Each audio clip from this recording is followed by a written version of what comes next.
오늘 우리가 에스겔서 10장을 생각하는데 에스겔서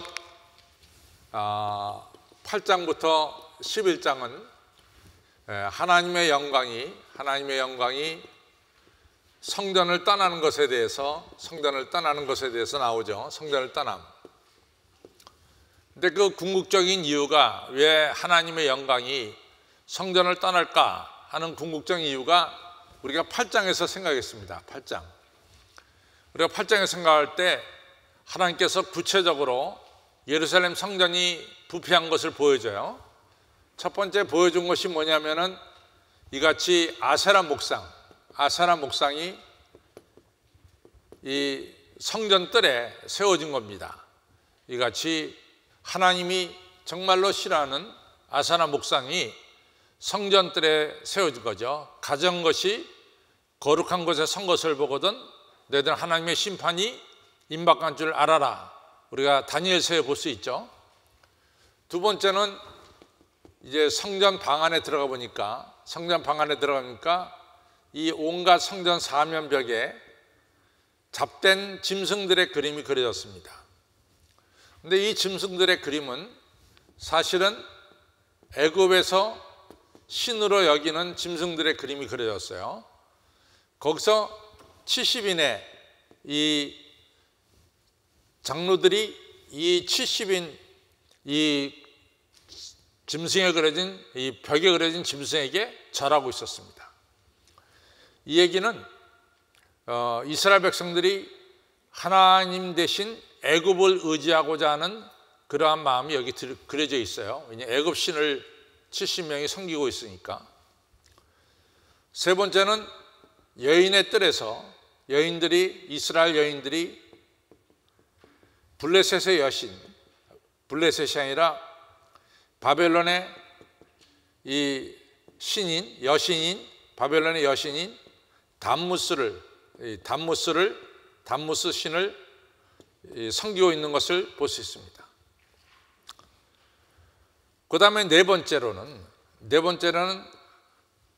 이 25명의 제사장들이 성전을 보지 않고 성전 동편을 보면서, 동편은 해가 뜨는 것이죠. 해 뜨는 것을 보면서, 동편을 보면서 태양신을 섬기고 있었습니다. 하나님께서 이러한 네 가지의 성전에서 벌어진 일들을 보면서 말씀하십니다. 내가 이 성전을 갖다가 심판하는 것이 너무나 당연하지 않냐. 그렇죠? 당연하지 않냐. 이게 네 가지를 보여주면서, 그래서 하나님의 성전 심판이 너무나 당연하다라는 사실을 우리가 에스겔서 8장에서 볼 수 있습니다.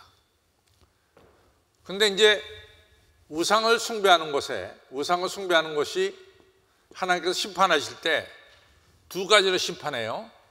첫 번째는 칼로 심판하고 두 번째는 불로 심판합니다. 그래서 칼로 심판하는 것은 에스겔 9장에서 하나님께서 칼로 심판하는 것을 볼 수 있어요. 그 다음에 불로 심판하는 것은 지금 에스겔 10장에서 나오는 거죠. 그래서 하나님께서 오늘 우리가 읽은 10장에서 불로 이 예루살렘을 심판하시는 것을 볼 수 있습니다. 아시다시피 이 심판은 시작이 어디냐? 바로 성전에서 심판이 시작되고 있음을 알 수 있습니다. 그래서 성전이 파멸된다는 것은 온 나라가 파멸된다는 것과 똑같습니다. 그래서 하나님의 심판의 시작은 성전에서 시작된다. 그런데 성전이 어떤 것이냐? 성전은 바로 하나님이 계신 곳이죠. 하나님 계신 곳입니다. 그런데 이제 성경에 보면은 성전을 뭐라고 표현하냐면은 하나님 발이 계신 곳이다. 하나님 발이 계신 곳이다. 이렇게 표현하고 있어요. 그래서 내가 오늘 프린트물에 좀 썼는데 여러분들 조금 보겠습니다. 프린트물을 보면은 첫 번째 시편 132편 7절에 보면 우리가 그의 성막에 들어가서 그 발등상 앞에 경배하리로다. 여기서 발등상 하면은 하나님의 발등상 앞에서 경배하리로다. 또 이사야서 60장 13절에 보면 내가 나의 거룩한 것, 그때 하나님의 거룩한 것 my sanctuary죠. my 거룩한 것을 아름답게 할 것이며 내가 나의 발 둘 곳을 영화롭게 하리라. 하나님께서 성전을 영화롭게 할 것. 성전이 뭐냐? 하나님의 발을 두는 것이다. 역대상 28장 12절에 이 다윗의 말입니다. 나는 우리 하나님의 발등상을 봉안할 전 건축할 마음이 있어서 건축할 재료를 준비하였으나. 그래서 다윗은 성전을 건축하고자 하는 마음이 가득했어요. 그러나 하나님이 다윗에게는 성전 건축하는 것을 허락지 않았죠. 그러나 여기서 다윗이 성전 건축할 마음이 가득했다. 성전을 하나님의 거룩한 발을 둘 이같이 성전을 건축할 마음이 있었다. 그래서 성전은 하나님의 발이 머무시는 것이다. 이렇게 얘기합니다. 여러분들, 우리가 누가복음 10장에 보면은 10장 38절부터 보면은 뭐가 나오냐면요. 예수님께서 베다니 마르다와 마리아의 가정에 신방하셨어요. 예수님께서. 그때 마르다는 예수님을 대접하느라고 음식 만들느라고 굉장히 분주했습니다. 음식을 만들느라고 분주했죠. 그때 마리아는 뭐 하고 있었죠? 예? 예수님 말씀을 들었죠. 그런데 예수님께 이 마리아가 예수님의 말씀을 듣는다고 할 때 어떤 표현을 쓰고 있습니까? 예수님의 발 앞에서 엎드려 말씀을 들었다 그랬어요. 그렇죠? 그러니까 이 발 앞이라고 하는 것은 사실은 나는 예수님의 제자입니다. 나는 예수님의 뜻대로 따르겠습니다. 이런 하나의 이 표현이 들어있는 거예요. 발 밑에서. 그래서 우리가 제자들을 갖다가 뭐라고 말합니까? 우리 제자를 갖다가 선생님의 발 밑에서 배우는 사람들이다. 이것이 바로 제자들이죠. 그래서 이 하나님의 발 앞에 여러분과 저가 성전 내 하나님 발 앞에 있는 것은 우리가 하나님의 자녀들이요, 하나님의 종들이요, 하나님의 뜻에 순종하는 자들이다. 이런 뜻이 여기 들어 있습니다. 그렇죠? 그런데 이같이 하나님께서 이제 우상 숭배가 가득한 성전을 떠나시는 이런 안타까운 것을 우리가 볼 수가 있습니다. 그래서 우리가 성경을 읽어가면서 그 안타까운 것을 좀 같이 읽겠어요. 첫째, 에스겔서 10장을 갑니다. 10장 가서 보면은 이제 내가 보니 그룹들 머리 위에 궁창의 남보석 같은 것이 나타나는데 보좌의 형상 같더라. 그렇게 나와요. 그래서 그룹들 하면 천사들이죠. 천사들인데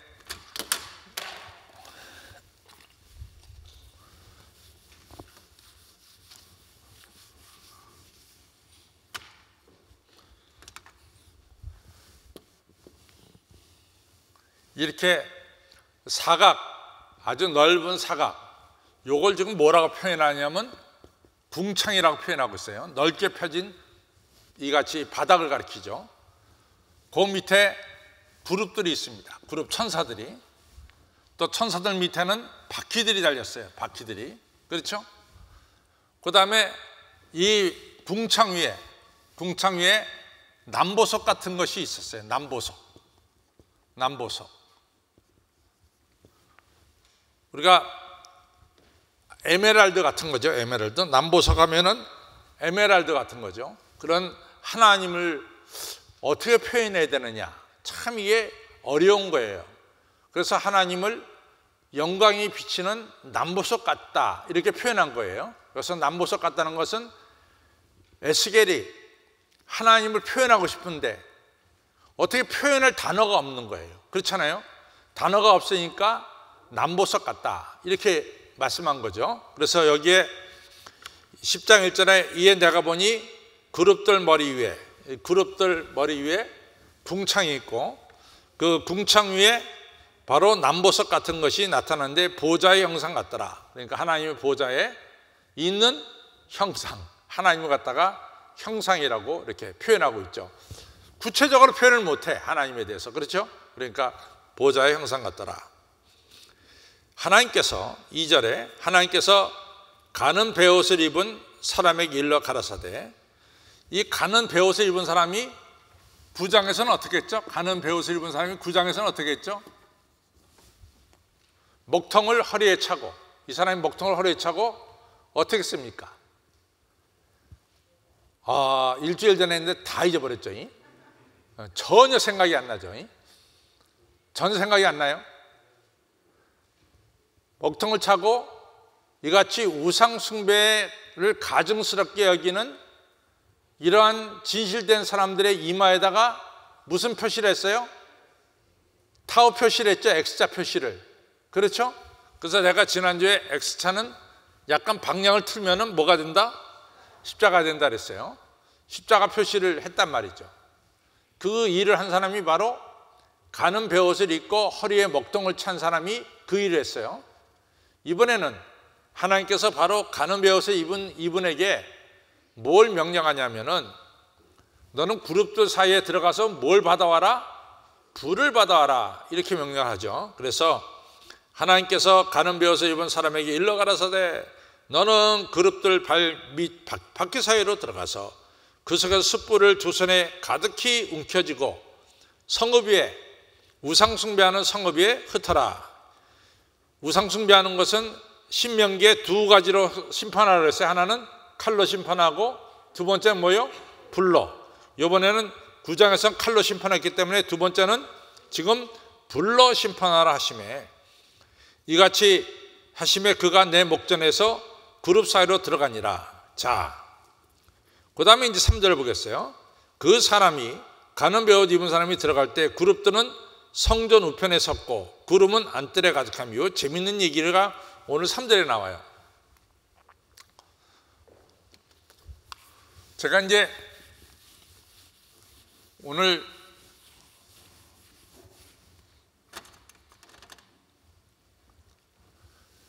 예루살렘이 사각형은 아니지만 거의 사각형 같아요. 거의 사각형처럼 예루살렘이 이렇게 돼 있어요. 예루살렘 성전이 사각형이란 말이죠.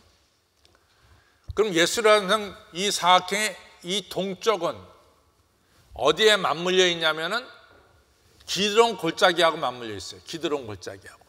그렇죠? 기드론 골짜기하고. 그 다음에 기드론 골짜기 성전 동편에 있는 이 산이 유명한 산이에요. 그 산 이름이 뭐죠? 감람산입니다. 여기 감람산이에요. 감람산입니다. 바로 동편에서 감람산에 올라가자마자 이 기슭이 겟세마네 동산이죠. 겟세마네 동산. 겟세마네 동산에 기름 짜는 곳이에요. 그 다음에 감람산 꼭대기에 가면은 지금 유명한 교회가 하나 있어요. 무슨 교회냐? 예수님 승천교회예요. 예수님께서 이 감람산 꼭대기에서 구름 타고 올라가셨어요. 그렇죠? 그러면 감람산을 지나서 조금 더 동쪽으로 가면은 뭐가 있느냐? 요단강이 흘러요. 요단강이. 그렇죠? 요단강을 건너가면은 지금에는 요르단이 되겠죠. 요르단. 또 요단강 건너서 이쪽으로 가게 되면 바로 바벨론이 나오겠죠. 그렇죠? 바벨론이. 저 감이 옵니까? 감이 오죠? 이렇게 대강 듣고 있다가 그 다음에 저하고 이제 성지순례 가서 제가 설명하면 목사님이 이렇게 설명한 것이 여러분들이 머릿속에 이제 새겨질 줄 압니다. 성전이 있는데 성전에 이렇게 우리가 이 성전을 갖다가 건물을 갖다가 나오스라 그래요. 건물을. 그래서 3분의 1은 지성소고 3분의 1은 성소예요. 성전 앞에 이렇게 제사장의 뜰이 있죠. 그 다음에 유대인 남자의 뜰, 유대인 여자의 뜰, 이방인의 뜰. 근데 여기에 뭐가 있냐면 유명한 성전 동문이 있습니다. 동문을 우리가 황금문이라고 불러요. 황금문. 황금문. 이 동문이에요. 동문. 이 동쪽에 있는 문입니다. 이 동쪽에 있는 문을 갖다가 황금문이라고 불러요. 그 다음 미문이라고도 불러요. 동쪽에 있는 문을 가리켜서. 자, 지금 이 하나님의 이 아까 얘기한 이 궁창하고 이 그룹들이 있는 요 판은 하나님이 다니시는 소위 말해서 하나님의 자가용은 어디에 있었냐면은 이 동쪽 문에 있었어요. 그렇죠? 근데 이 구름은 성전 안뜰에 가득했어요. 요 얘기는 뭐냐? 하나님이 자기 자가용에서 내리셨어요? 안 내리셨어요? 내리신 거야. 내리셔가지고 지금 하나님이 이 성전 안뜰에 가신 거야. 그래서 성전 안뜰에 하나님 가신 곳에는 영광이 가득해요. 그렇죠? 그 다음에 여기 계시다가 하나님이 다시 자가용을 타시는 거예요. 그렇죠? 그런 것을 우리가 볼 수 있습니다. 자, 3절에 보면 그 가는 베옷 입은 사람이 그룹들 사이에 들어갈 때 그룹들은 성전 우편 동쪽문에 섰고, 그렇죠? 우편 동쪽문에 섰고, 그 다음에 구름은 하나님을 임재하는 거, 하나님 상징하는 구름하고 불이죠. 구름은 바로 성전 안뜰에 있더라, 이렇게 얘기하는 거예요. 그 다음에 4절에 보면은 여호와의 영광이 성전 안뜰에 있다가 다시 지금 여호와의 영광이 그룹들 위에 하나님이 움직이시는 그 자가용에 올라타셨어요. 그렇죠? 올라타셨어요. 그것이 4절에 나옵니다. 하나님의 영광이 그룹에서 올라 성전 문지방에 임하니 구름이 성전에 가득하며 여호와의 영화로운 광채가 뜰에 가득하였고, 이 얘기는 하나님 계신 곳에는 항상 영광이 가득하다, 빛이 가득하다, 이런 얘기를 우리가 알 수 있죠.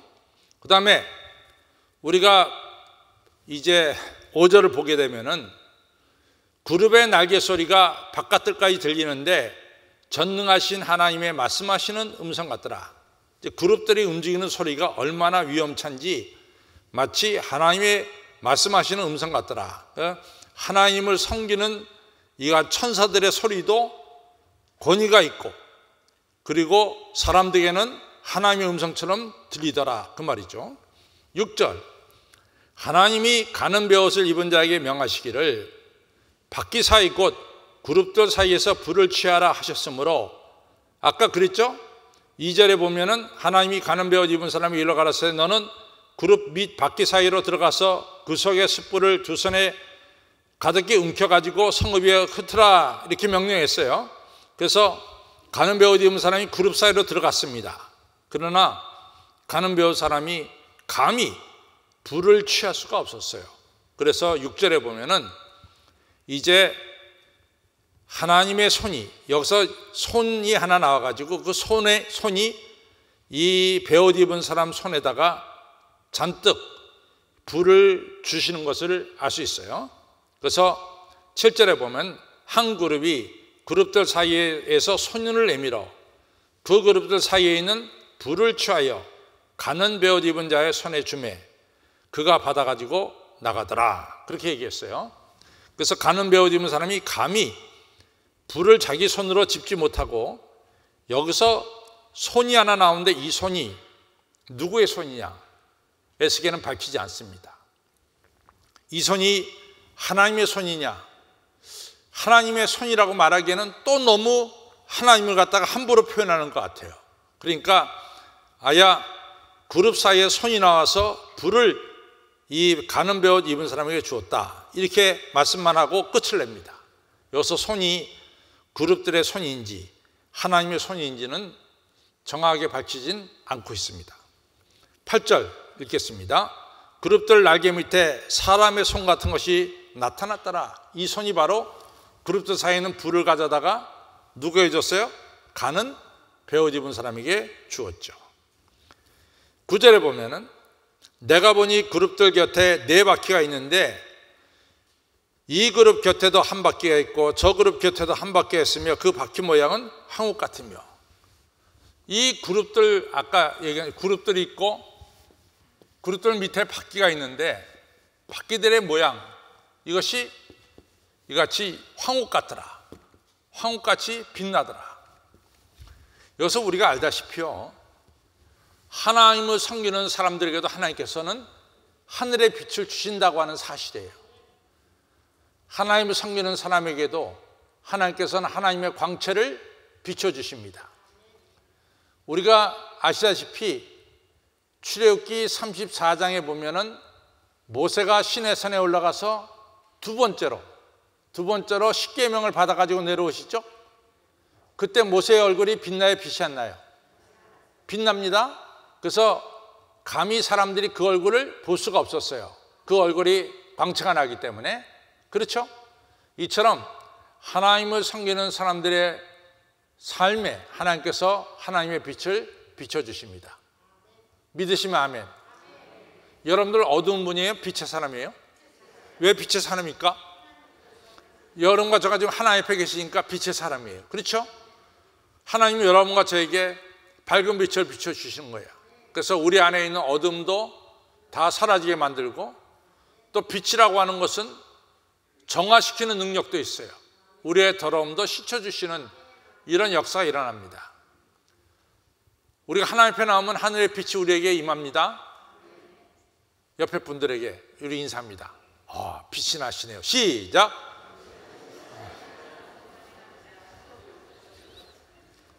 이같이 하나님께서는 하나님 섬기는 자에게 빛을 주세요.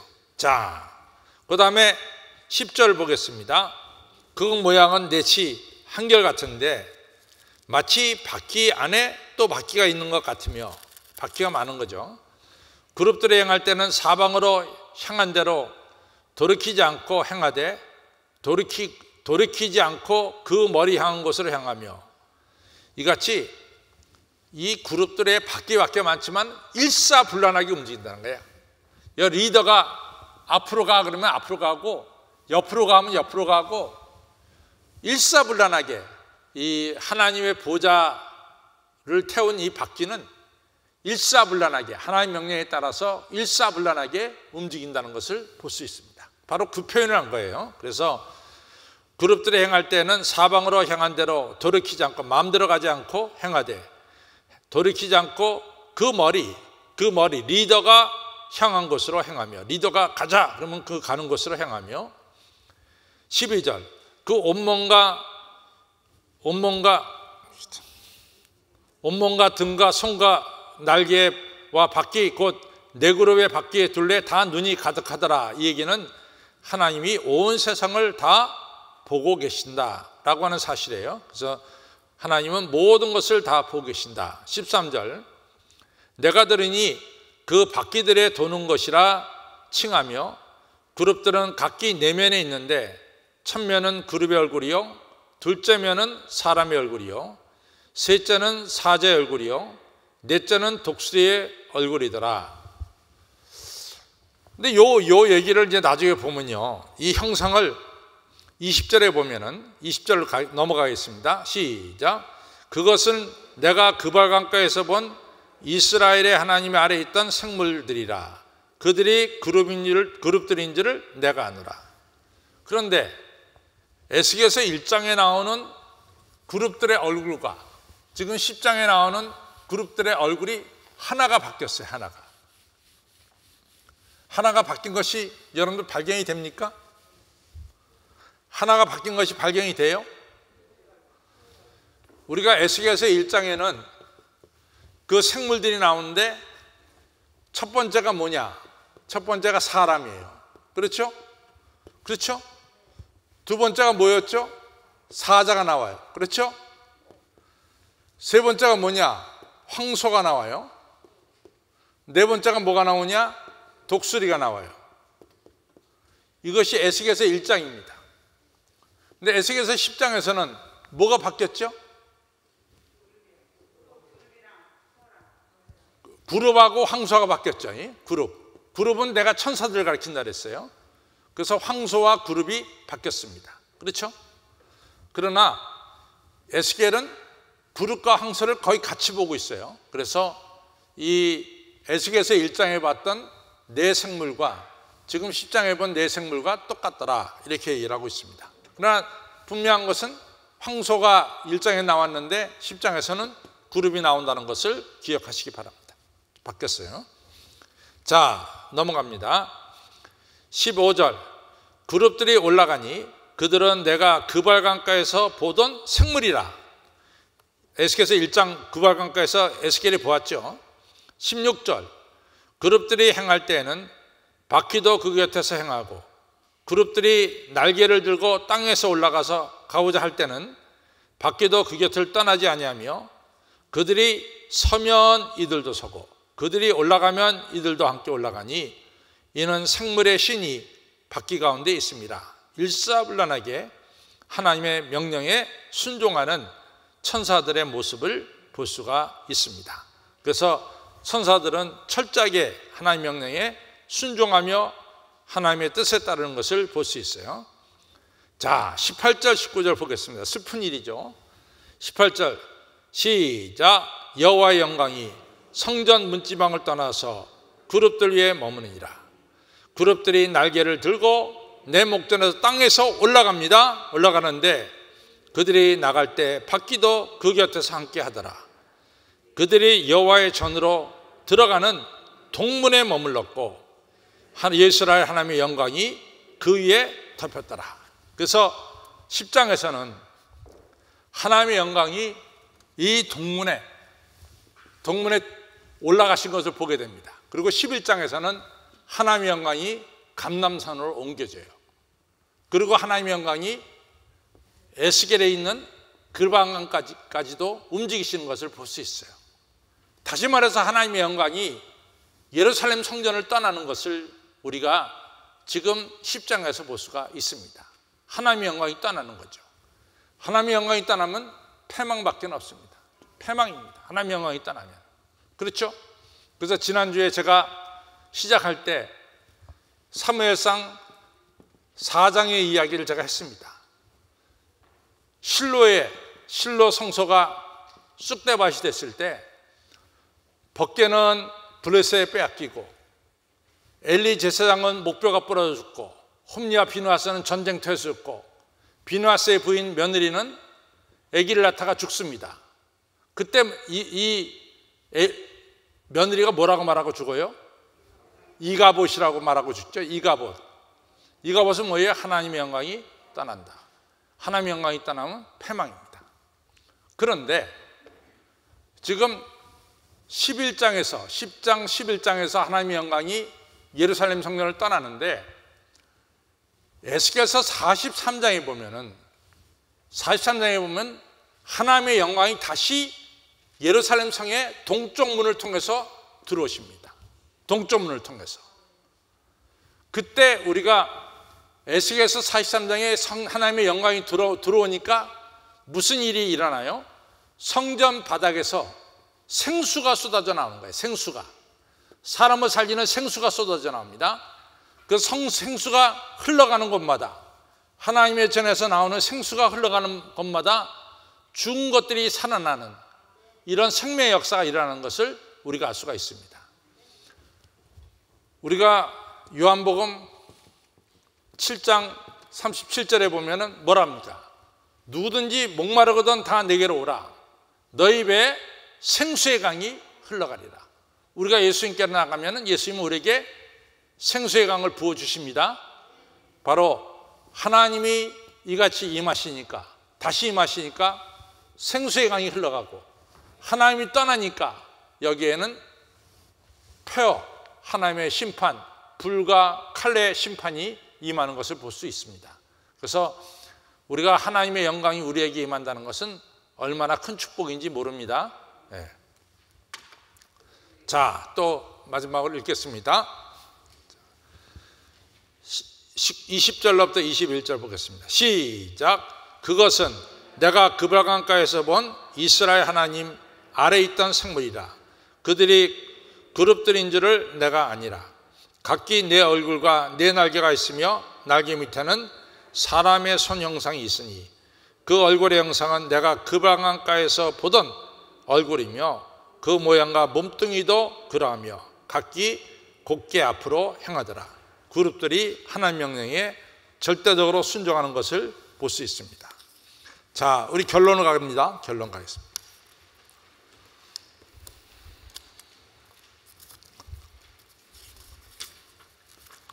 결론 붙어 있어요, 여러분들? 네, 읽겠습니다. 시작. 하나님께서는 우리에게 심판을 하시고 구원도 하시는 분이십니다. 하나님께서는 우상 숭배로 가득한 예루살렘을 떠나시는 것을 알 수 있습니다. 또한 하나님을 돕는 천사들과 그 밖의 생물들은 절대적으로 하나님 명령에 일사불란하게 순종하는 것입니다. 성도 여러분, 하나님의 영광이 떠나면 그것이 바로 심판인 것입니다. 그리고 불행입니다. 우리가 하나님과 함께할 때 그것이 영광이고 축복입니다. 따라서 언제나 내 안에 신령한 예수님을 모셔서 하나님의 영광에 빛이 가득한 축복된 삶을 사시기를 주님의 이름으로 축원합니다. 천국은 어디에 있어요? 천국 어디 있어요? 내 안에 있어요. 언제 천국이 우리 안에 이루어지나요? 언제 천국이 우리 안에 이루어지나요? 내 안에 예수님 모실 때 바로 거기가 천국이에요. 그렇죠? 그래서 우리 예수님은 우리 안에 오시기 위해서 하늘 보좌를 버리시고 낮고 천한 이 땅에 오신 거예요. 기독교의 특징은 우리가 바닥에서 천국으로 올라가는 것이 아니라 기독교의 특징은 천국이 우리에게로 왔어요. 우리가 모셔드리기만 하면 되는 겁니다. 그래서 오늘도 빛 대신 예수님을 우리 안에 모시길 바랍니다. 예수님이 가장 싫어하는 게 뭘까요? 뭘 가장 싫어할까요? 우상 숭배입니다. 여러분과 저는 주 예수보다도 더 귀한 분이 없습니다. 고백하고 예수님을 우리 안에 모시면은 여러분과 저의 삶이 천국이 될 줄로 믿습니다.